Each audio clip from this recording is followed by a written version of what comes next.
Griner, Director of Operations and Client Care. Good morning, good afternoon. Ish, right? And Mary Grace Germain, who's one of our client advocates and outreach folks working with students. So Mary Grace and Michelle are going to be walking us through this presentation. We'll probably do this particular presentation again throughout the year because we think it's important, and each time different things come up, different ideas come up.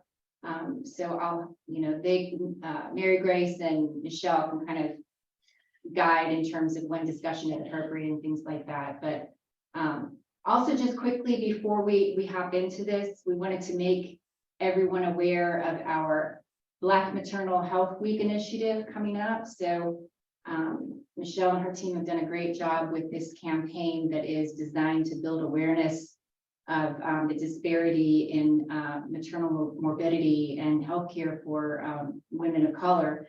So our education will culminate with a baby shower on April 15th down here by the Atlantic Clinic at Our Lady of Lourdes. So we encourage you to look at our website for all things happening at PAC. And next week, our Lunch and Learn will focus on adoption. So that's all the announcements. I think we've given folks a couple of minutes to join here, and I will turn it over to Michelle. All right, great. Good afternoon. My name is Michelle Griner Griffey. My co-presenter, Mary Grace, and I are going to talk about how to help a friend who's experiencing an unplanned pregnancy. Before we jump into the presentation, you can go to the next slide. You can just read about the Pregnancy Aid Clinic. We're a resource clinic open to the public since 1984. Our services are at no cost. We're open and available to anyone regardless of race, age, religion, sex, because we do see male clients as well. And we provide whole woman care. We address mental, physical, emotional, and spiritual health in a compassionate and non-judgmental way. The Pregnancy Aid Clinic's mission statement: operating from the Catholic belief in the sanctity of life, PAC compassionately delivers services and programs created to lift up women, men, and families during moments of uncertainty or grief through a journey designed to reveal their own dignity and claim their own future. We provide an array of services. Our services are medical and non-medical. I won't go through them all, but clients primarily come to us for pregnancy tests. We provide ultrasounds, STI testing, mentoring. We have an Earn as You Learn program. We have a FEM program. Well, I guess I am going through them all. We have outreach and post-abortion treatment and healing. So we have it all. Okay, so a typical day at PAC. When a client comes to us, regardless of her circumstances, we meet her and her significant other wherever they are without judgment. So we might have a client who comes in for a pregnancy test. She will meet with an advocate. She will meet with a member of our medical staff who will take her medical information. She'll discuss with her if she can receive a same-day ultrasound or if she needs to be scheduled to come back for an ultrasound. And we encourage both the client and her significant other to be present for whatever the appointment is, whether it's the pregnancy test, ultrasound, follow-up appointments. We encourage the couple to come in together. We help them get signed up for parenting classes where they'll earn diapers, wipes, and boutique points. If a client has had an abortion, we provide post-abortion treatment and healing. So we'll put her in touch with our PATH staff who will talk to her about a retreat that she can attend. STI services, we provide testing and education. And once the client delivers her baby, she'll receive one-on-one fertility awareness, which is our FEM program. So how do you help a friend who's facing an unplanned pregnancy? You'll do what we do at PAC. You will be sensitive to her needs, to your friend's needs. You'll be empathetic. Don't be judgy or critical, and consider that being pregnant might be traumatizing for her. And we'll talk a little bit about trauma and an unplanned pregnancy. For many people, you can go to, thanks. For many people, pregnancy is an event to be celebrated, but for some women, it can be a traumatizing event. And trauma is any event or experience that is shocking, terrifying, and or overwhelming to the individual. Trauma is subjective, meaning that what's traumatic for one person might not be traumatic for another. So always consider where that person is in her journey. So when we look at what might be traumatizing for the client, you want, or for your friend, if you're helping a friend dealing with an unplanned pregnancy, consider how the pregnancy came to be. It could be the result of a traumatic event such as a rape. Being pregnant can be overwhelming or traumatizing, just period, just being pregnant in and of itself. Consider her home environment. Is she in a stable home environment? Is she dealing with mental illness? Does she have a good relationship with the father of the baby, or is she in a situation where she's unsure of paternity? Consider the socioeconomic changes that'll happen in her life. Can she afford to support the child? Does she have a support system?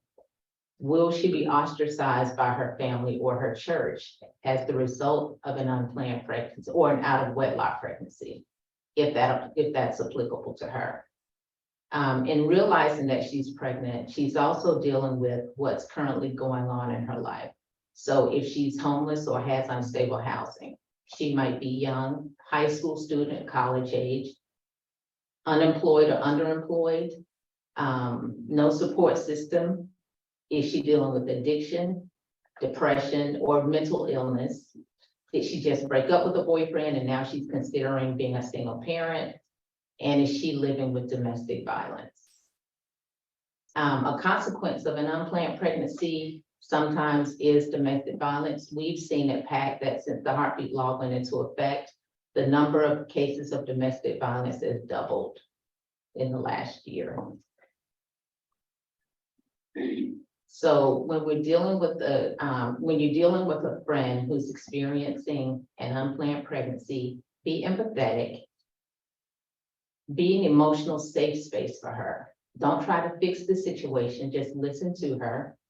Keep what she shares confidential, be compassionate, and be a part of her support system because she will need support. And the kind of support that she'll need, as we mentioned, she'll need a strong support system, and a support system doesn't have to be her family.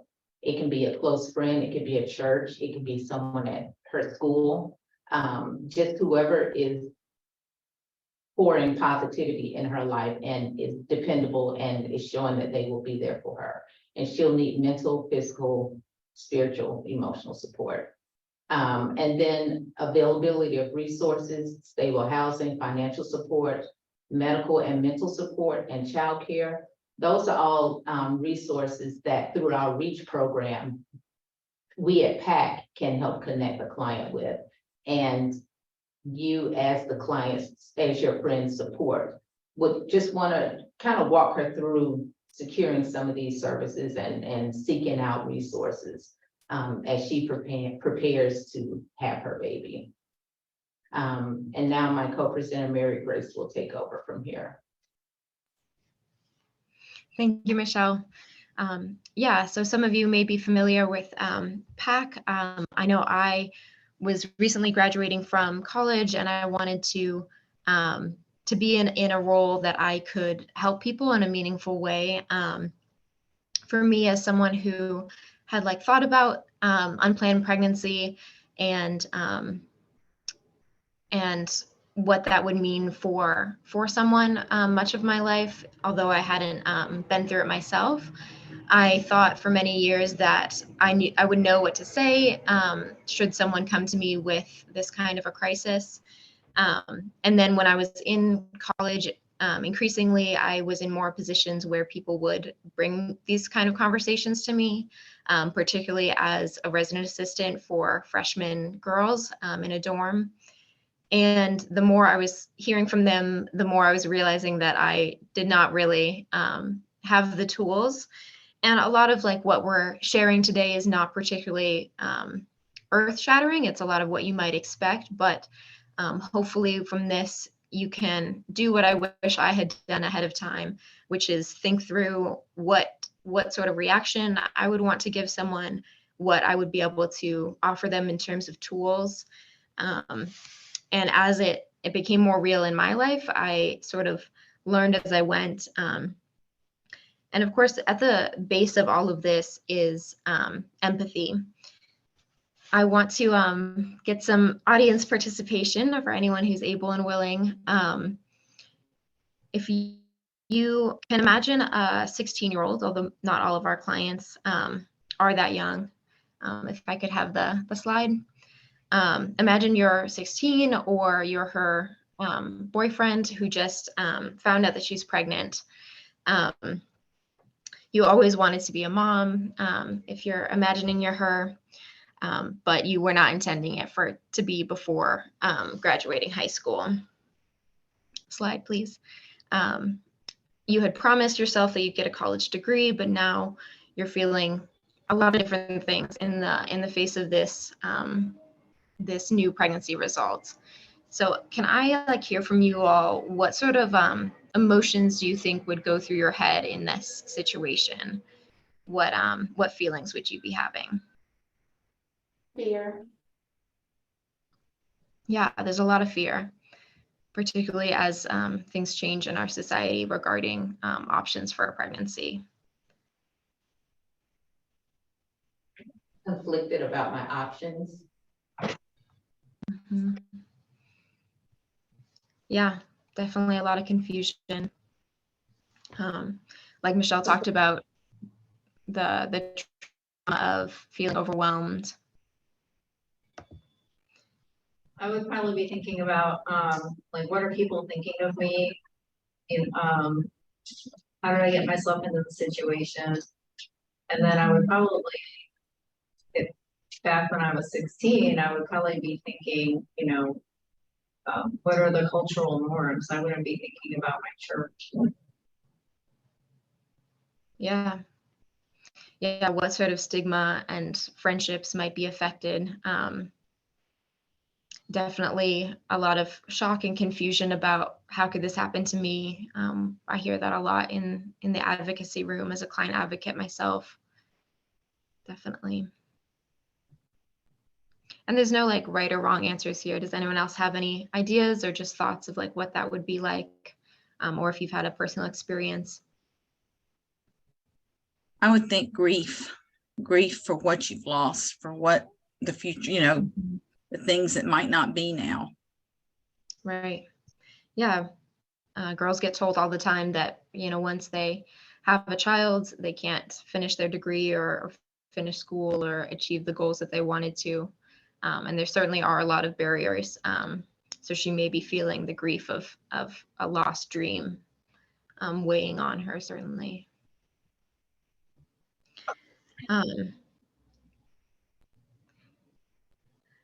So in the case of being the boyfriend, if your girlfriend tells you she missed her period, she doesn't know what to do or what she wants, how might those feelings be different for the partner, the man in this scenario?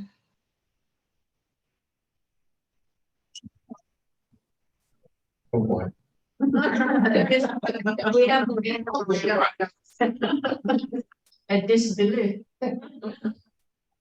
I can't believe this. What do I do next? Yeah. How do I afford it? How do I support? I feel guilt. What will my parents say, or her parents? And a character question. A character is shot. I'm not that good old boy anymore. And do you want to just drop it and go, or do you feel obligated to stay, tough it out, and hope that you get support from your parents? It's tough. And is it really love, or is it just one of those things? That's the question. Yeah, There's love they have to face one. Sorry, what was that? I said, if the love is there, real love, you can get through it. If there isn't, then you got problems. Yeah, couples that or not couples, that didn't really have to face the big questions of, do we have a future together? And individuals facing the big questions of who their identity is. You know, they still feel like a kid if they're 16, or some women never intended to ever be moms and things like that. There's a lot of facing big questions and dealing with kind of like an identity crisis. If I can get this slide twice. So with all of these emotions that they're going through, you all outlined very well. What are some things that you can say or do? Slide. So obviously start with being available. I think people know if you're the type of person that they can come to in a crisis. And if you make yourself into that person, then you can be there as a listening ear, be there to not pass judgment. A lot of the clients we see just like talking to us because we are trying to be the least judgmental as possible. And they really just want someone to talk to them, to listen to them. A lot of things are going through their head really fast, and you may not even need to say much at all because they just really need someone to listen to them. And part of that avoidance of judgmental comments, slide, is here's some examples of what would be considered judging. So I'm going to ask for participation again to give us some like examples of what would be good things to keep in mind instead of saying these things. So where you could say, wow, I'm surprised you're in this situation. What's something that might be more helpful for her to hear from you? How can I help you? Yeah, absolutely. So she doesn't feel alone. I thought you wanted to wait for marriage and now you're in this position. What's a better alternative?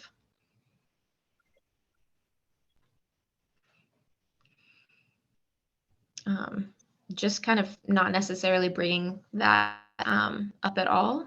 All of us make mistakes, and not making her feel like she made a huge mistake.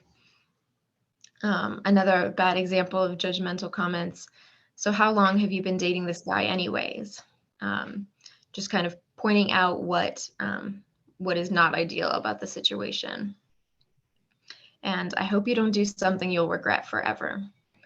Even if you do hope that for her, it doesn't really help her make a choice that she wouldn't regret forever.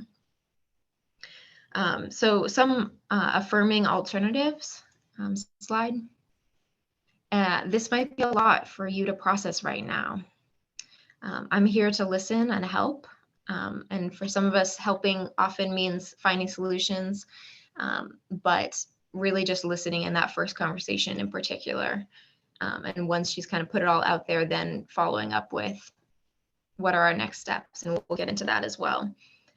There are people in your life, including me, who care about you, who care about the baby. Just take your time to pray and listen to your heart and your internal compass. Slide.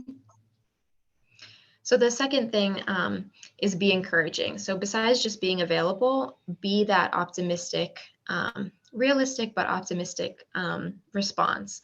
You may be the only person in her life that that didn't just respond with complete shock and disappointment. So many of our clients at a lot of different age ranges are so worried about disappointing their family or people they look up to. Just remind them that God is giving them a gift and an opportunity to change their life by becoming a parent, because it does change your life. And focus on the woman more than the baby. Right now, she hasn't really wrapped her head around the baby that she could bring into the world. She first needs to know that you care about her, that you want to know that she's going to be okay. And after that, she'll be able to listen more openly to what else you might have to share. Slide. So some of that can be, some responses, it can be easy to do that are stress inducing. So we want to avoid things like, you're going to have your hands full. How are you going to finish school? Or sleep now because it's going to get rough. I hope you're up to this. Some of those are real concerns. But she's already thought of those. She's already worried about those. So drawing more attention to what worries her won't necessarily help. So encouraging alternatives. God has big plans for you and your preborn child. His timing is always perfect, even when it doesn't seem like it to us. And you're stronger than you think you are. Motherhood makes a lot of women much stronger. And I've always admired your courage and your fortitude. She needs to feel like she can do this.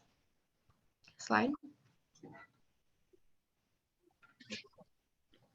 So you're being available, you're being encouraging, and you can be honest. It can feel like you need to say all the perfect things, but just letting them know that you are there for them and they can have this conversation with you. They can keep on coming back for assistance, and just someone to listen to them like can make a big difference.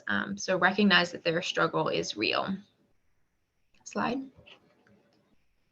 So don't even try to like fake it. Don't bother saying things like it's all okay, everything's cool, or bringing up like scenarios like, did you see that movie with the single mom who hit the jackpot? Raising a baby is a piece of cake, because they're not really going to believe these anyways. They're not too believable. Slide. So you can answer honestly, I wish I had the perfect words to say, and I can't pretend that this is going to be easy for either of us. But I will walk beside you and support you throughout this pregnancy and once the baby's here. So many of our clients feel so alone, and knowing that like anyone in the world will stay with them makes a difference.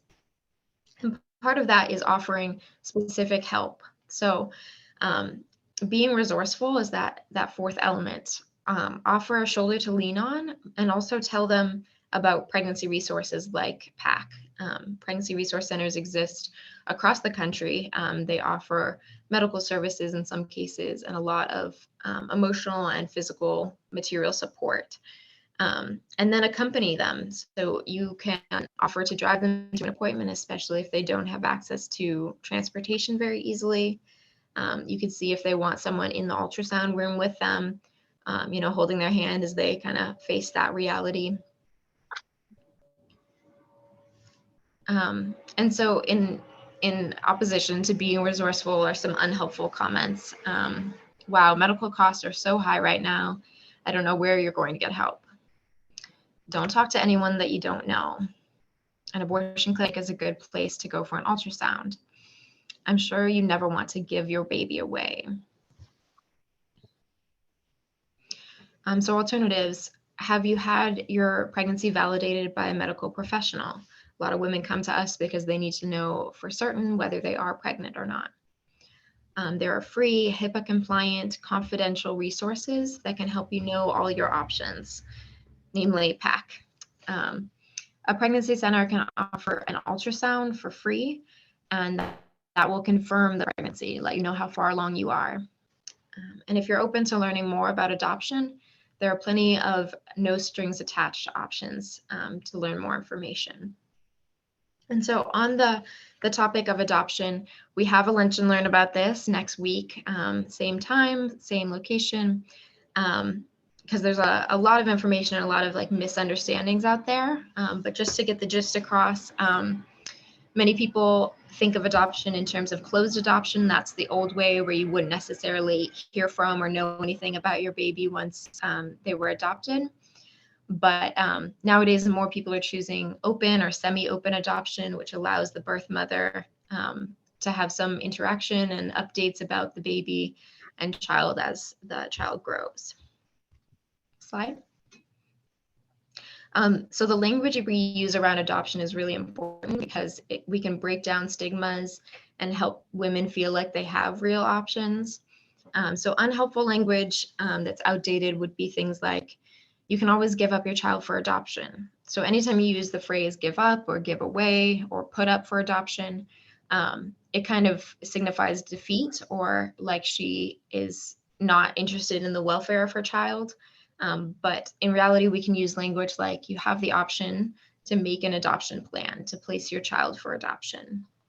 A placement or an adoption plan puts the power back in the woman's hands, and with modern adoption, the power is in her hands. So it reminds her that it is a valid choice. Some people use language like her child is adopted, but it's better to say that her child was adopted. Adoption is a thing that happened, but not a permanent state of being.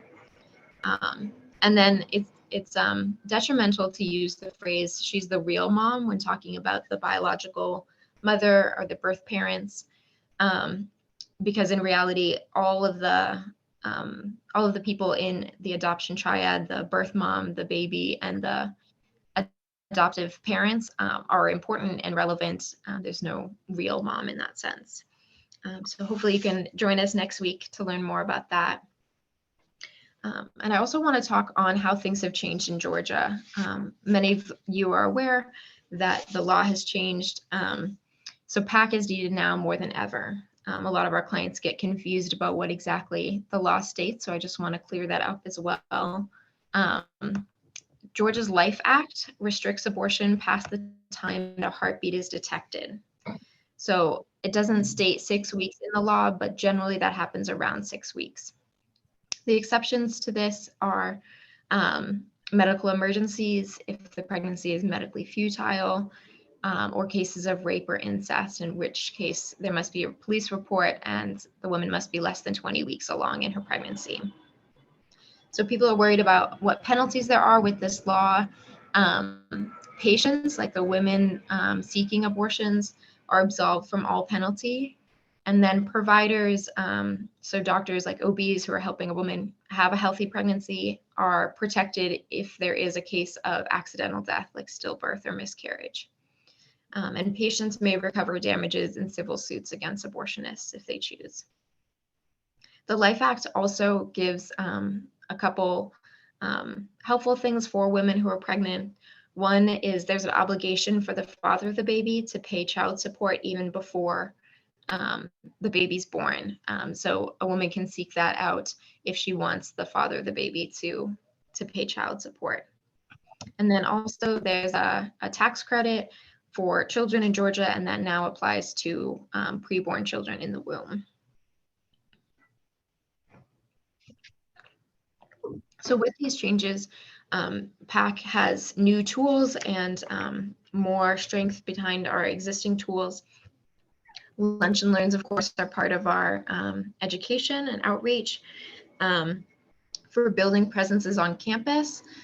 So a lot of 20-something women need services when they find out they're pregnant. And so I've been out on college campuses, Georgia Tech, Emory, a couple others, letting students know what their rights are and what accommodations they're legally required to have access to if they're pregnant or parenting. And so we also have been building up our REACH program, basically doing longer term client mentoring. So a lot of our clients have a relationship with their client advocate throughout their whole pregnancy, and many of them come in with different needs, whether that's help paying the rent, or they need a support group because they're overwhelmed with motherhood, or they don't know how they can afford a car, and things like that are part of our long-term commitment to partnering with other social services. So we connect them with the right services and check in to see if they're getting the help they need. And that's all about expanding our reach in this post-Roe world. Slide. Thank you. So REACH is an acronym. It stands for Resource, Education, and Community Helping Hands. And so basically this is a collaboration with the client, with other service organizations in Atlanta that specialize in different areas of social services. And the goal is to build a plan with the client for life stability, for wellness, healthy pregnancy, and make sure that they know where they can get the right type of support and fill in any gaps that are in their support system for resources. So our PACs affiliate program is basically that relationship building with other community resources, building reciprocity between our services. So if you are part of any organization that may be able to help our clients with whatever social service, please reach out so that we can get the people in need the right information. Another one of our longstanding programs that we've partnered with is called Abortion Pill Reversal, or AR.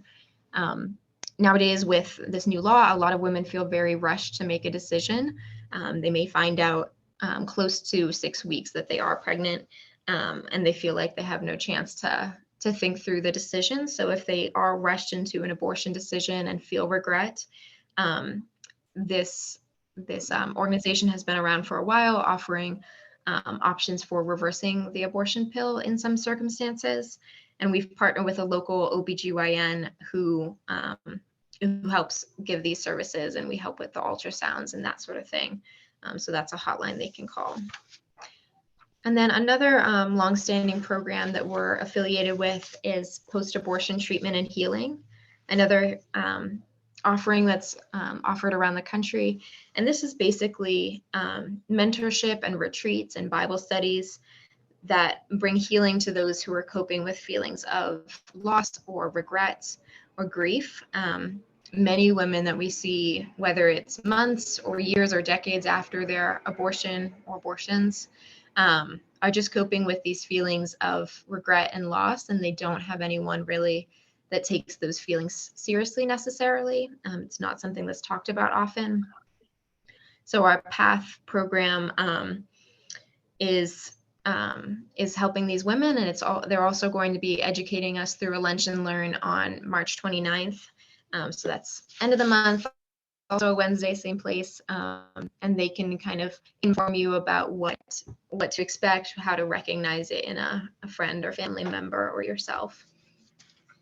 And of course, our hope is to help people never get to that dark place of feeling loss and regret. So we've been launching an outreach to teenagers and preteens. So this is called Teen Talks. It stands for Teach, Enlighten, Empower, and Nurture. And basically the goal here is to create a space for well-rounded discussions and accurate answers to those awkward questions that teenagers face. We hope to educate and inspire young people to make healthy and virtuous choices regarding relationships and their sexuality. And so this has been designed by myself. I'm certified as a fertility education and medical management teacher. And it's also based in the biblical truth as described through theology of the body. And so just to give you more information about what that might look like for a particular group, this is open to any group of young people. And there's a couple different formats depending on what works for that group. So if there's like a group of girls, such as American Heritage Girls or Scouts, any school group or church group, homeschool group, after school club, boys and girls clubs, those kind of things. And basically we have different offerings depending on what information they need most. Stuff that we've covered today, I can cover in a short 15-minute presentation or a 1-hour workshop involving the teens, letting them know what pregnancy looks like. A lot of our younger clients just didn't realize they were pregnant until much later in the pregnancy. For more focus on the sexual integrity aspect of things, we have a 1-hour workshop. And so that's good for middle schoolers, high schoolers, co-ed, or just women. And the goal there is just to redirect their focus on how God loves them, to emphasize their self-worth as sons and daughters of God, and to use that to hold significant others to high standards. A lot of the women we see have never really witnessed a healthy relationship. They find themselves in toxic relationships with men who don't respect them. And so these conversations about red flags and what's healthy opens the door for further discussion. So we can have guided discussions for older teen girls to discuss those topics of sexual integrity. And then the third offering is very specific to FEM, and that's basically teaching girls and their moms information about how their body works, about what their fertility means. And the goal there is to empower the girls to understand their bodies and the sanctity of their fertility, and to empower the moms to address topics with scientific information and the confidence of a Christian parent in these conversations. And that can be good. It can be formatted for preteens or teenagers. And that can be a one-day workshop or recurring sessions. It's very flexible depending on what a group is interested in. So if any of you work with teenagers or have a teenager in a group that might be interested in this, whether it's something through church or school or anything like that, I would be more than happy to talk about how it might work into an existing program. And yeah, so that's an exciting offering we have sort of on the preventative side of things. Slide one more time. Thank you. Yeah, so that's kind of the information we wanted to get across. We can kind of open it for discussion. Thank you all for coming, for your interest in helping educate and empower and love women and men and babies and families just with that authentic care and love through pregnancy and beyond. If any of you have any questions, any stories you want to share in terms of your experiences. Yeah, someone raise their hand. My first question is, could you go back to one slide, which was the changes in the law? Just so I can get a picture, and then I had another picture. Perfect, thank you.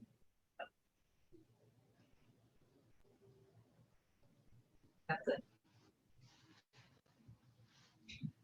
Thank you.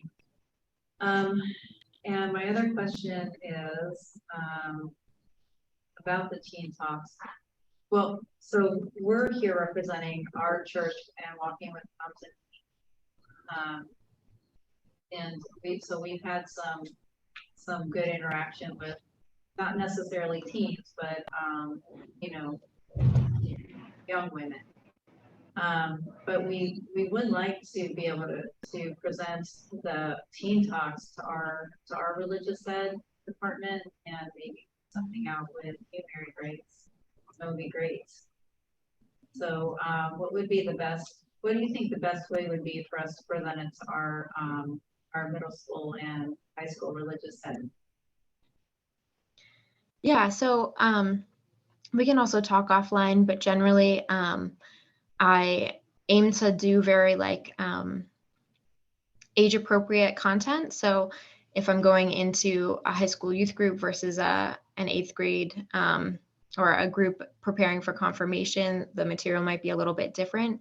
If it's a matter of, are you asking how you would present it to the students, or how you would present it to the decision makers about making it happen?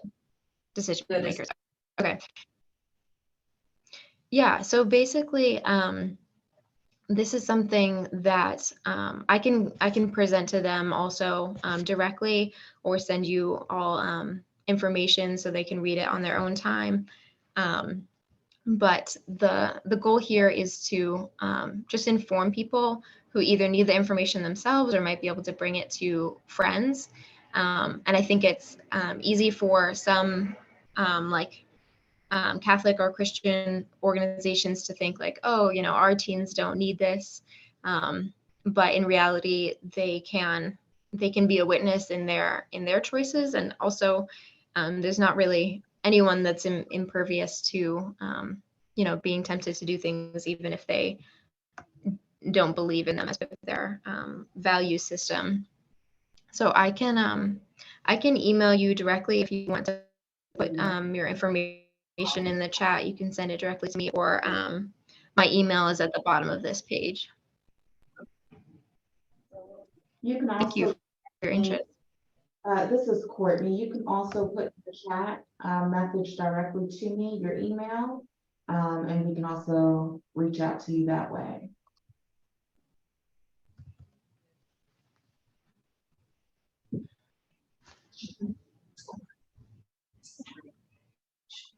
Any other questions or just kind of your experiences if you've ever talked to women in an unplanned pregnancy, especially you all with Walking with Moms? I'd be curious to see what those conversations have looked like on your end. Do you want us to share some of them? Yeah, if you're willing. Sure. I will. My husband Ed and myself are walking with a young woman and her husband. They have 2 children. She just had a baby recently. He had a stroke, which put him out of work. And they came to Transfiguration through our, I guess, St. Vincent de Paul, Carla? Through St. Vincent de Paul. And we've created a family, basically. We visit them, we bring meals. Ed and I were up there again on Monday. Just a support system, to be there for them, to walk this journey that is so difficult at this time with, you know, having to struggle to get food and to find where the resources are. So with the help of Carla and Emma and our group, we have learned to expand and be there for others.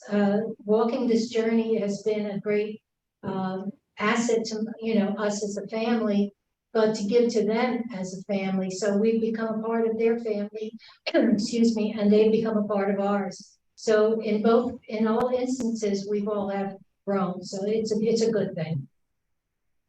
You want to share some of your 40 days? I'm drawing a blank. We have had situations with moms who regretted abortion. That's been interesting as we stood in front of the Marietta Planned Parenthood. I'm just shocked. We have a lady, I stand with the lady it's been 51 years and she's just still devastated. So that's what's coming to mind right now. This is what we need in front of Marietta Planned Parenthood. We've been fortunate in the ladies that we've come in contact with. They haven't necessarily been abortion minded, or if they were abortion minded, they already had been in contact with either Pregnancy Aid Clinic or the Hope Center and had chosen life, which was great. And then that's when we've come into contact with them. So we have the easy part, I think, of, you know, walking with them and, you know, just celebrating mom and celebrating baby, what's to come.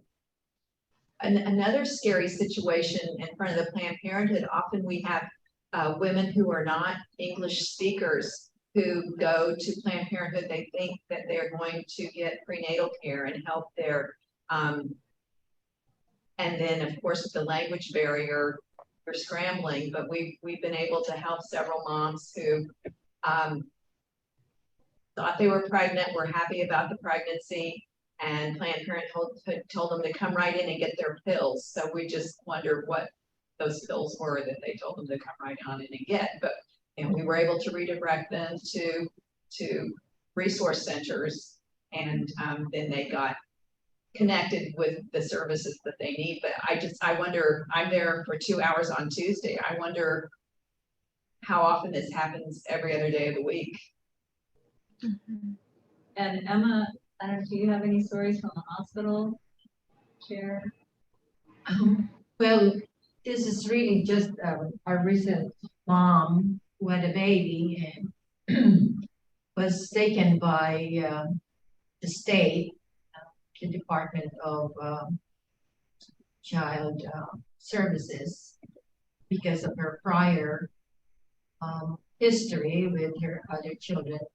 Anyway, so it's really is, my experience is really like tough to essentially what to tell her and not to react to what I hear from her.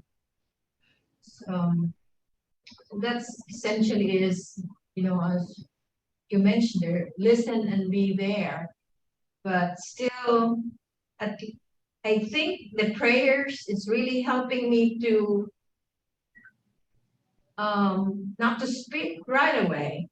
You know, in my previous life and experience, it's always that they expect us to talk first. So this time I am withdrawing to just listening, and it is really very different. And I really have to do this consciously. So this kind of listening to these lectures really helping just to listen and not to judge. Thank you all for sharing that. I know I certainly also struggle with listening first. And in terms of like walking alongside the moms after they've already chosen life, yeah, I have seen plenty of clients leave our doors sounding like they 100% already decided to have their baby, even though they walked in seriously considering abortion. And many of them just have so many influences in their life encouraging abortion that when I call them a couple months, or well, we call them the next day, but also a couple months later, you know, they have had the abortion, or they have sought that out more. So just thank you guys for what you do in being that support longer term than in addition to what we're able to do. I think it makes a huge difference for them. And hopefully, I didn't go too much into our parenting classes or our education program. Courtney can answer any questions about that, but if any of your parents that you're working with or moms just need sort of that community, want to learn more about parenting skills, life skills, women of courage in the Bible, parenting as a Christian, that kind of stuff. We have a very robust education program, and women find that very helpful, and the community very good to be a part of. Having a support system, we have. For any clients, or if you know of anyone who does not have a support system, we have Embrace Grace, and they have support groups for women who deliver, pregnant women and men. So we can give you information on Embrace Grace and their programs. And also just quickly, this is Lisa. I'm not sure that I actually introduced myself at the beginning. I'm Lisa Regan, the director of the clinics.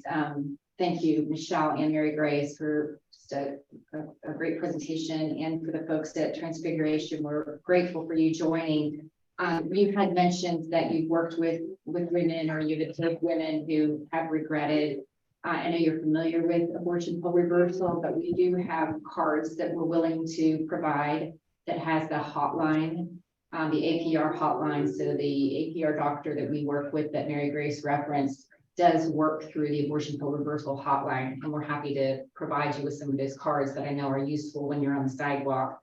You had also referenced the fact that you work with, you know, women who are still experiencing grief and remorse and regret, and Mary Grace referenced our post-abortion treatment and healing program.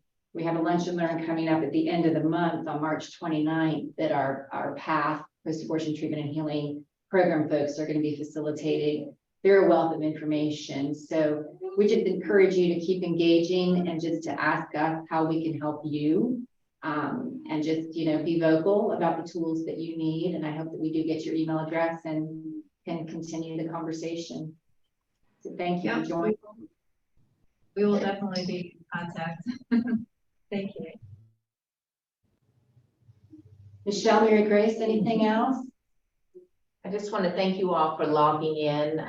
We have a lot of information that we want to share with the community, and that is the intent and goal of the Lunch and Learns. You can join us in person or at the Atlanta Clinic, 440 Ralph McGill Boulevard, or you can tune in virtually as you did today. But definitely spread the word. It's a different topic every week, And as Lisa said, this is the first Lunch and Learn of the year. We have a schedule of upcoming Lunch and Learns and the topics that we can share with you. But keep tuning in and share this information with your friends and family. Thank you, Michelle. And just next week is adoption. So Dory Brown from Covenant Care. Courtney Cook is here with us today. She's behind the camera, but she's our Director of Education and also our volunteer coordinator. But she works with the adoption community, and she's brought Dory in next week. So that's sure to be very informative. Every time I hear a session on adoption, I learn something new. So we hope you can make this a routine. Any questions from anyone? Yeah. Got a question. Go ahead, Ed. Do they go over the possible traumatic reactions of what act of women that have an abortion that may come up in the future? In other words, abortion is the quick and easy way to take care of a situation. But then if they do have it, down the road, there could be psychological trauma or character issues that come up after somebody finds out that that woman had an abortion at some point in time. You spend time on that, discussing the after effects? Yes, Absolutely. all of our clients, sorry. Go ahead, Mary. I was just going to say that each of our clients that comes in for a pregnancy test appointment, they speak with myself as an advocate and also a medical staff, ultrasound tech or nurse or physician's assistant. And medical does the most attention to that because it is abortion affects them physically and in their mental health. So we give all of our clients information on the emotional side effects of abortion for men and women. And if a woman is considering abortion, medical goes through that with them and talks about what that means for them. Myself as an advocate, if someone is considering abortion, I'll ask, have you had one in the past? Do you know anyone? What was that experience for them like emotionally? Have they talked to you about any side effects years later? And many of them, though not all, will share about what that was like for, their sister who regrets it to this day, or things like that. And I'll kind of talk to them about, that's something that doesn't get talked about. But it is something you need to think about for yourself and your long-term health, because that's kind of what their focus is right now anyways. Michelle, did you want to add? Yeah, many of our abortion-minded clients are not thinking long-term. They're just thinking of fixing the issue right now today, and I'll deal with the rest later. And when they come in, we do educate them on the psychological, the physical, the emotional, the spiritual, every aspect of post-abortion. None of us can see into the future, but we do have people on staff who've experienced an abortion and can share their experience, decades later of regretting that decision. And when the male clients come in to the clinic, I sit down with them to speak with them about, whatever is going on, because they're a client too. And the men share, especially, I've had several men who share that, their girlfriend wants the abortion, but he does not. And, he'll say, I'm scared, or I don't have a job, I don't know what to do, I don't know how to do this, but I want my baby. So, a lot of times men are overlooked. No one considers their feelings after a woman has an abortion, after their partner has an abortion. But their feelings are very real. And what I've seen is that, and what we probably know is that men are not very expressive in terms of, sharing their feelings, but it comes out in aggression, or, they just pull back from the woman, and then the girl doesn't understand and they have relationship issues. So it's long-term, the after effects of abortion. And that's what we want to educate our clients on. Just when they're considering their options, we definitely let them know that abortion is not a one and done thing and it's not reversible. So think, long term, you won't be 20 years old for the rest of your life. You won't be where you are for the rest of your life. And we just kind of go into that conversation with them and help them to look futuristically, and to consider, all barriers to parenting. And we try to, knock down those barriers if we can, but definitely, connect them with resources to help them to choose life for their baby.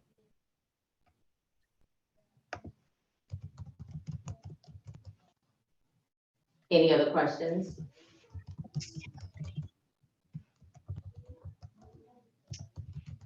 Thank you all so much. Just to let you all know, Go ahead, Mary Grace, sorry. sorry, Lisa. Just wanted to let you know that my contact information is in the chat. Everyone should be able to see it if you need to reach out. But you can just Google us and find our phone number if you ever need to find a way to get in contact with us. That's all. Thank you. We'll be in touch, Mary Grace. God bless you all. Thanks for sharing your brown bag. If you haven't had your lunch, go find your brown bag. Thank you too. Thank you. Thank you. God bless. Have a very Have a blessed good day. day. Bye-bye. Bye-bye. Bye.